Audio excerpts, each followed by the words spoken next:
Paper product അതിന്റെ ആവശ്യം ഈ പ്രൊഡക്റ്റ് വാങ്ങിക്കാം. ഇതിന്റെ ട്രെയിനിങ് കൊടുക്കുന്നുണ്ട്, മെറ്റീരിയൽ കൊടുക്കുന്നുണ്ട്, മെഷീനറി ഇതിന്റെ മെഷീനറി 100%. എല്ലാം മെഷീനറിയാണ്. അതിന്റെ ബൈ പ്രൊഡക്ട്സ് ചെയ്യുന്ന മെഷീനറീസ് ഒന്ന് കാണാം. ഷുവർ ആയിട്ട്. അപ്പൊ നമുക്ക് നമ്മുടെ ഇത് എയർപ്ലേറ്റ് എന്ന് പറയും. മന്ദാരം പറഞ്ഞ രീതിയിൽ നമ്മൾ ചെയ്യും.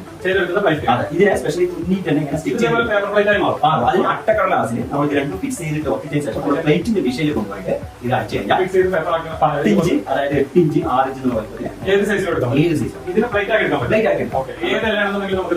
തേക്കിന്റെ അരി ചെയ്യാം, വാഴയിൽ ചെയ്യാം. അപ്പൊ ഞാൻ ആലപ്പുഴ ഒരു വിഷയം കൊടുത്തു. അവർ തന്നെ ഒരു പുതിയ ഇന്റർവേഷൻ ചെയ്ത് തേക്കിന്റെ അരിയില് അത് കറക്റ്റായിട്ട് ചെയ്യും. അപ്പൊ നിങ്ങൾ തേക്കിന്റെ അരിയിൽ നിങ്ങളുടെ വീട്ടിൽ തന്നെ ഇലകളുണ്ടെങ്കിൽ അതിന് അട്ടക്കടലാസ് നമുക്ക് ഇതേപോലെ ഒരു സംരംഭം തുടങ്ങാം. വീട്ടാണെങ്കിൽ വീട്ടിൽ ഇരുന്നോട്ട് വരുമ്പോൾ അളവില്ല കൈകാലം അധികം ഇല്ലാത്ത ആളുകൾ, വയസ്സായന്മാർ, ഹോസ്പിറ്റലൈസ് ആളുകൾ അവർക്ക് ഈസി ഹെവി വർക്ക് ഒന്നും സിംഗിൾ കണക്ഷനാണ്. 1 HP മോട്ടർ തൊട്ട് 2 HP മോട്ടർ വരെ മെഷീനറിയാണ്. 9 മണി വീടാണ് ചെയ്യാം.